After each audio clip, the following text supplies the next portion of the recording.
Welcome back to this Lemmings to the Tribe Let's Play. We're now gonna tackle the Outdoors tribe. I guess we're just gonna do the tribes in a counterclockwise order because I feel like the sports tribe, which is all the way in that stadium over here, needs to be saved for last. Why? You'll see. While the difficulty in this game is in no way linear or anything, I think the beach tribe was a good starting point, and I think outdoors is a good place in order to continue your adventures. It's about the same difficulty, maybe even a little bit easier, but some of the later levels are gonna get really hard. So here's to a couple of new skills that we have. Yep, our lemmings can now take it to the skies without superpowers, only Icarus wings, and we're no longer on the beach, so therefore they're not gonna burn off into the sun. And now time for one of the most powerful digging skills that you'll have available, the Twister.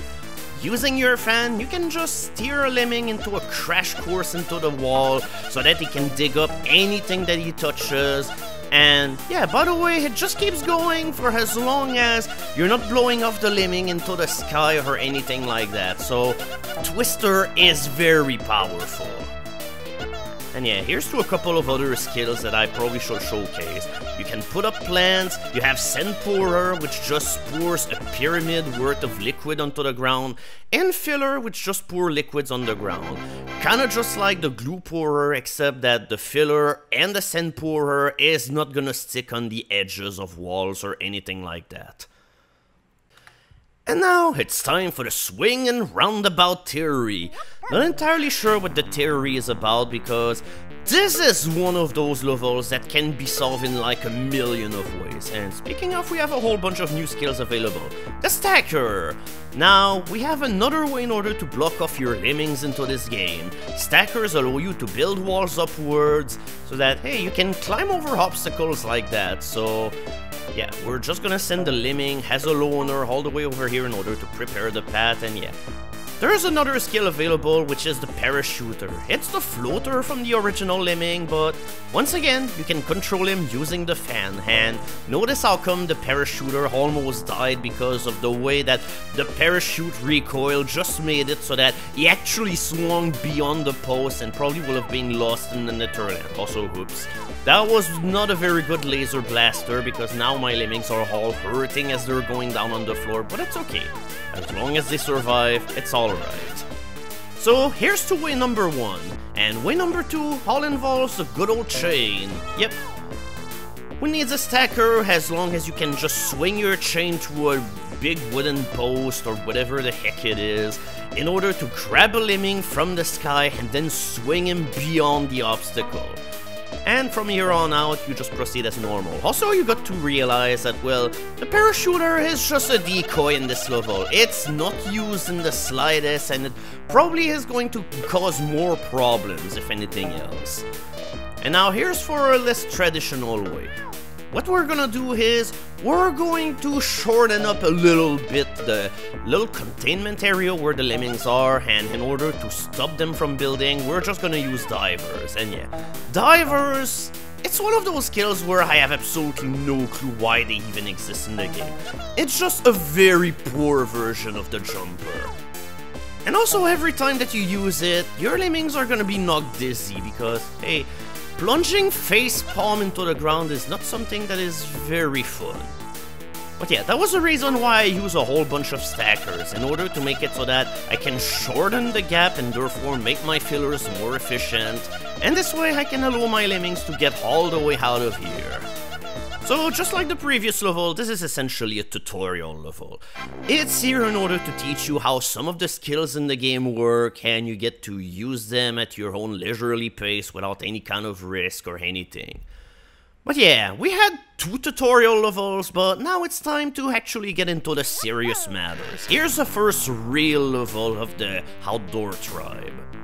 We're gonna need a Trailblazer lemming in order to do all of the job that needs to be done so that our lemmings are gonna get to the end safe. But yeah, it's not as simple as blocking everyone's progress, because you cannot do that, so therefore your key is the hang glider. So let's just enjoy nature.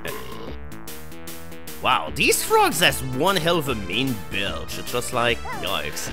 Who knew that such creatures of nature could just go bleh. And even then I think that was more elegant. It's just like, I don't know, that's not the kind of belch you would expect from a frog. So yeah, we're gonna have to avoid this frog altogether, so in order to make it so, we have platformers. But yeah, I have to say, however, I really like the scenery of the outdoor levels. It's just like, they're always so serene, and then you have gigantic mutant spider, which somehow is not even a hazard. It's just like, somehow that's just scenery, just like, in Warden Corner, you have the little, kindly, friendly frogs of death and destruction. And then you have the big mutant spider that really doesn't give a damn. But yeah, most of the difficulty in this level revolves on you doing the hang gliding at the beginning of the level properly in order to cast your lemming ahead of everybody else. And god, this leaf thing just freaks me the hell out. It's just like, for some unknown reason, the designers of this game just decided to cast in some really weird and nasty and creepy critters all over the game. Just like, what is this supposed to be? What are these eyes? What are they looking at? Do they want to actually hate these lemmings? I kinda want to get out of here so that we stop staring at it. It's giving me the creeps. But like I was saying, this level is all about, hey, did you master using the fan? If not, here's your wake-up call. Otherwise, it's still not a very difficult level. It's for the most part pretty clear as to what you have to do. And now for a level that probably gives you the idea that it could be done in a lot of different ways, but it's kind of a different story. And also, whenever you set up an attractor like that, don't forget to save your drowning lemmings. It's kind of tricky, but there are ways in order to avert the thing. But yeah, we're just going to attempt a solution over here. We're just going to shoot No, yeah, I guess we're just gonna die this way then. But yeah, we're going to shoot arrows all the way at the other side of the ridge, and then we're going to use a roper in order to make ourselves a bridge. Hopefully it's gonna be long enough because, well, like I told you, it is possible for ropers to go for too long and the rope is gonna break, so let's see if it's actually gonna happen. Yep, it did happen, and it's not as if we can even kayak our way to the end because the arrows are preventing us from climbing back out. So instead, we're gonna have to shoot an arrow the other way. So therefore, we're going to shoot an arrow, and then we're gonna glue our way past this little river over here. Just like, I don't know, this is such a simplistic level, but at the same time, it's kind of devilish because it's pretty easy to fuck up, especially if you cannot click properly in order to assign the skill. But even then, I probably should not have stopped my attractor from playing music. That was my big mistake here. If anything, I probably should pour the glue on the one lemming which is dancing much further ahead from everybody. Also, you probably have noticed a little cool thing with the attractor. Now it's playing a different instrument, because in each different tribe of the game, the attractors are gonna play different instruments. In the beach, they had boomboxes. Now we're just playing some kind of horn instrument.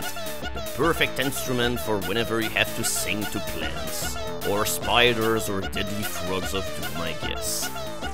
And yeah, by the way, you have to use the roper in order to finish your bridge, unless that you've shot your arrow sufficiently down, because if we just kept on pouring glue, we probably would have made a bridge over the exit, and therefore that would have prevented us from actually finishing the level. So you have to beware of that. It's just like, there are certain times where glue is absolutely not gonna cut it. So yeah, Friday's walk, I don't know. Considering our skill set, I don't think this level is about walking. 99 jumpers and 99 ballooners, and also, oh my goodness, we have a fast release rate for this level. Yeah, some things that you probably have noticed which are different about this game. There's no control over the release rate in this game. And finally, you don't have a mini-map on the game, and in some levels I think it's kind of a big problem. And now, yeah, the lemmings are just climbing on the walls right now, just like, is this something that usually happens whenever lemmings are stuck in some kind of scenery that they cannot move from anymore? But yeah, for this one case, it doesn't seem like it was intentional, but Somehow this is what you have to do in order to finish the level, because yeah, forget about trying to go all the way to the right. There's no clear way up here. I think the game wanted to lure you into believing, hey, alright, now use your 99 jumpers and ballooners in order to get your 60 lemmings to the exit one by one, but forget about that. With only 3 minutes, you're never gonna have the time to do that. So let's properly demo Club Basher, because we didn't get to see him a whole lot. But yeah, that's a really wide basher, also really slow, but if you need to clear giant pieces of scenery, then Club Basher is your tool.